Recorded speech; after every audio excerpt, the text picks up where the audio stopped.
I don't know that I have time to tell the story, but I can't resist. Would you like to hear this wonderful, terrific, incredible story? Okay. Well, you talked me into it, so I'll tell you the story.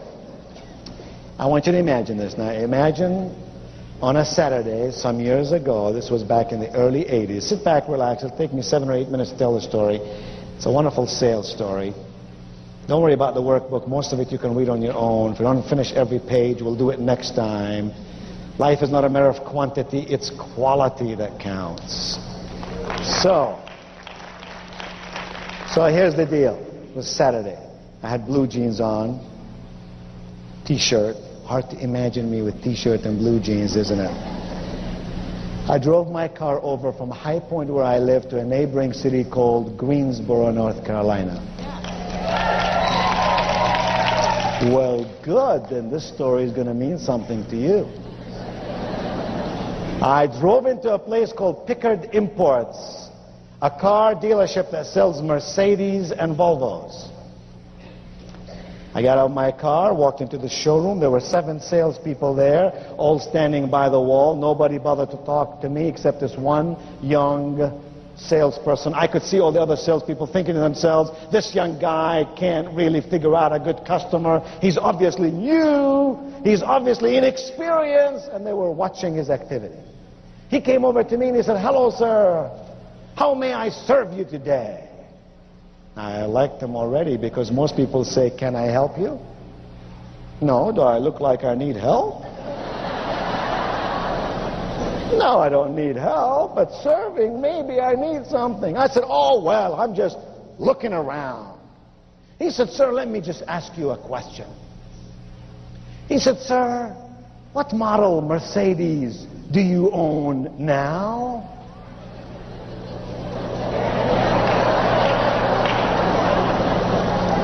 I said,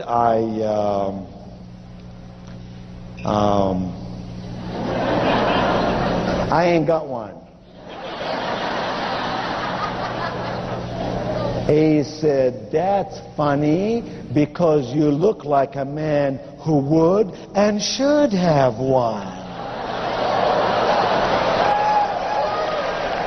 I was falling in love with the guy right there and there. He took 27 minutes to show me every model on the floor, let me kick all the tires I wanted to kick, showed me a 7-minute video, told me why a Mercedes is a car of style. It's not ostentatious like maybe a Rolls Royce might be in the city in which I live, how Mercedes would last forever, how Mercedes would be a great write-off. In 83, 84, we could ride over 7 years and then get another one. And at the end I said, I thank you very much, and I began to leave. He looked at me with pad in one hand and pen in the other and said, sir, may I have your name, please? Wow. A guy with a pad and pen is expecting some stuff. You better give him the stuff. I said, sure, my name is Wayne. And watch to see what he's going to do. A dumb salesperson would say, mister, would you repeat it? I'd say, sure, my name is Wayne. A smart salesperson would say, what? Would you spell it for me, please? I said, sure. I couldn't have said, yeah, it's Q-U-B-E. He would then know that I am a foreigner, right? No. So I said, sure, it's Q-U, B as in boy, E-I. N as in Norman. He put it down. It wasn't but 2 days later he called me up. He said, Mr. Cuban? Gotta tell you, Mr. Cuban, we just got the car you're looking for. Now go back to 83. That was a 450 SEL. He said, metallic blue on the outside, navy blue on the inside. It is a beauty. And he said, Mr. Cobain, or Mr. Cuban, I'm dying to show it to you. I said, dear friend, I'm a very busy man. I travel some 150 days a year around the world. I have no time to really come over and look at a car. He said, Mr. Cuban, just maybe I can bring the car over to you. I said, 3:30 today, I'll be glad to see you, but remember 3:25, you're going to be 5 minutes too early, and 3:35, you're going to be 5 minutes too late. He said 3:30 it will be, and by golly, 3:30 it was. And it was obvious to me that his manager did not trust him, because he came right along with him. Showed me the car, let me drive it around the block. I fell in love with this machine, and I wasn't even going through midlife crisis.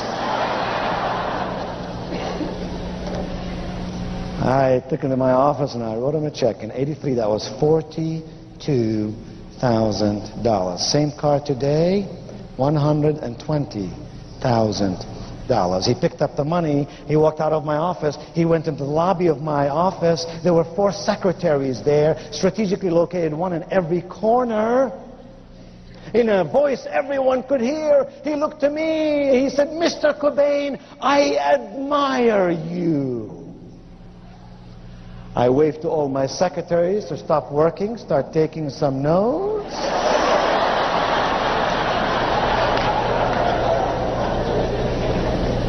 I said, "Really? Why?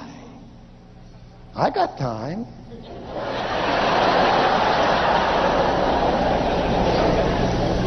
He said, "Mr. Cobain, it's not every day I work with a person who's a business person like you. I know what you did today. You did not spend your money. You invested your money in something very worthwhile. I know what you're going to do. You're going to drive that car around. You're going to feel safe. That's number 1. You're going to feel good. That's number 2. You're going to live in style. That's number 3. Oh, Mr. Cobain, I know. You're going to put this car on business. You will depreciate this car over 7 years. Oh," he said, "what America needs are more refugees like you."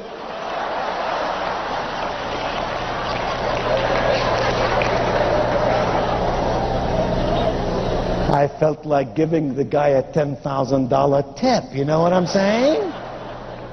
I said, "Oh, well, thank you very much. You honor me with your comments. I really appreciate it." He took 2 steps forward. He stopped. He looked back at me. Now everybody's sitting there taking notes. He said, "Mr. Cobain," he said, "Mr. Cobain, you know, when I work with a guy as smart as you, the least I can do is to be totally honest with you." I said, "Hey, I'm into honesty. Honesty, integrity, ethics. You're talking my language.